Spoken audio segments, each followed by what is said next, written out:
Dzisiaj chciałem Wam opowiedzieć o takim temacie, który jest jakby nieco poboczny w stosunku do po prostu techniki łuczniczej, czyli nie będzie o technice strzelania, nie będzie o sylwetce, takich rzeczach, tylko bardziej taka sztuczka, która się przydaje przy robieniu zdjęć, robieniu filmów, ale mam nadzieję, że to Was zainteresuje.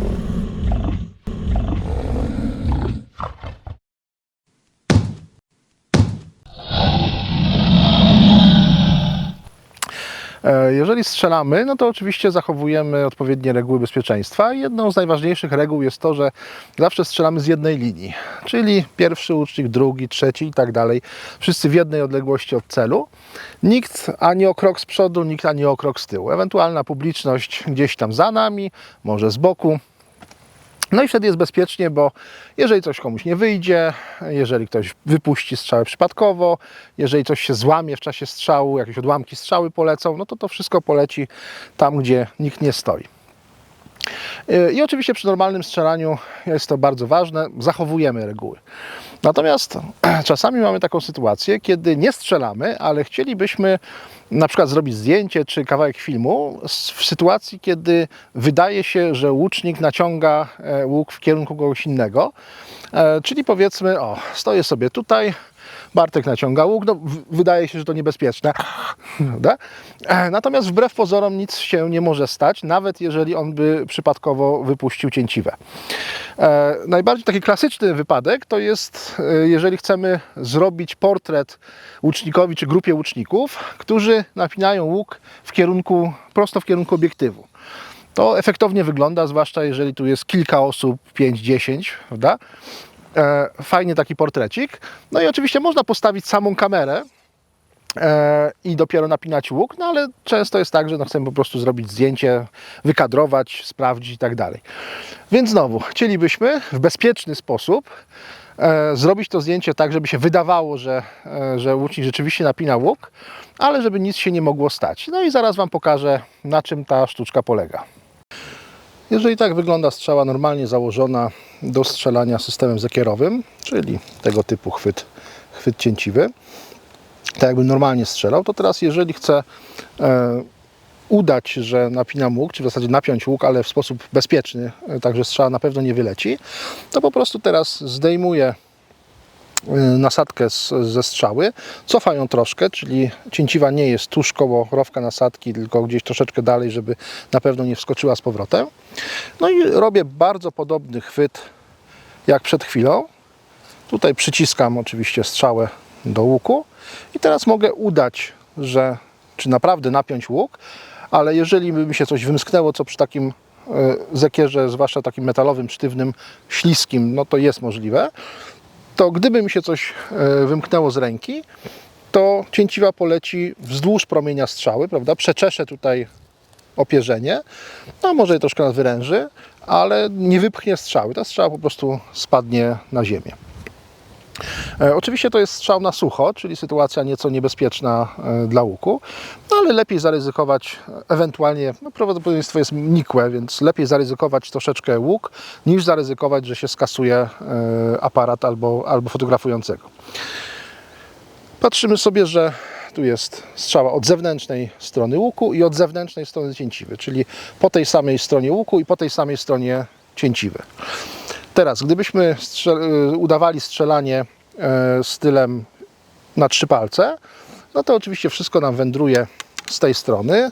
Normalnie ten uchwyt by wyglądał w ten sposób. A teraz znowu zdejmujemy nasadkę, troszeczkę ją cofamy. Strzała jest od wewnętrznej strony łuku, więc również od wewnętrznej strony cięciwy. I napinamy cięciwę, przytrzymując strzałę między palcami. No znowu mogę udać, że naciągam, czy naciągnąć i jeżeli puszczę, to cięciwa po prostu poleci wzdłuż strzały, zmierzwi, opierzenie i wszystko, nic więcej się nie stanie. Czyli pamiętamy, żeby to było zawsze albo od lewej strony łuku jedno i drugie, albo od prawej strony łuku, żeby nie było na skos, że mam strzałę opartą na przykład z lewej strony łuku, a z prawej strony cięciwy. Wtedy cięciwa uderzy w promień, coś takiego dziwnego nam tutaj może powstać. Więc zdecydowanie stabilniejsza sytuacja to jest albo z prawej strony, albo z lewej strony i udajemy albo jeden chwyt, albo drugi chwyt. I teraz zobaczmy, jak to wygląda od strony kamery.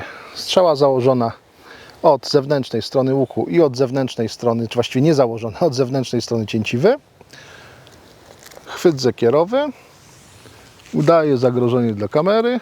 Wygląda groźnie, ale jak widać cały czas strzała nie jest założona. I z kolei na 3 palce przenosimy się na drugą stronę. Od wewnętrznej strony łuku, od wewnętrznej strony cięciwy. Chwyt, strzała nie założona na cięciwę, trzymana między palcami i znowu udaje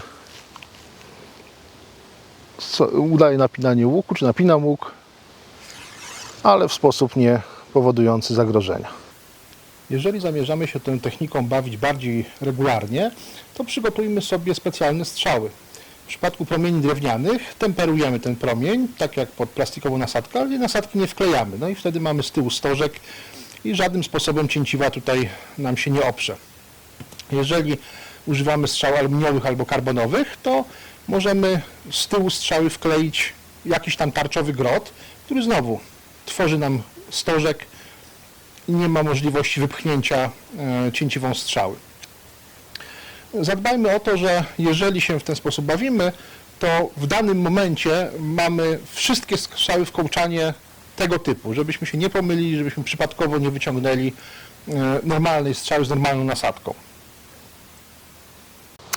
No i wreszcie demonstracja praktyczna. Od razu mówię, że tak, wiem, że z łuku się nie powinno strzelać na sucho, czyli bez założonej strzały, ale czego się nie robi na naszej kochanej publiczności. To jest dosyć lekki łuk i taki plastikowy snake, którego nie będzie bardzo szkoda, w razie czego.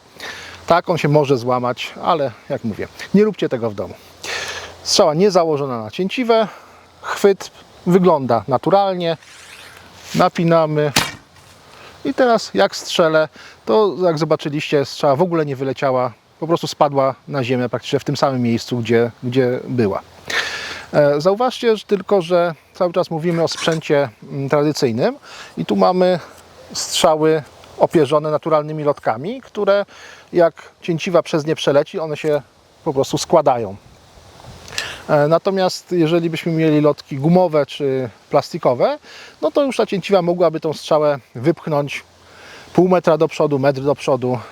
Także najbezpieczniej zdecydowanie używać lotek naturalnych.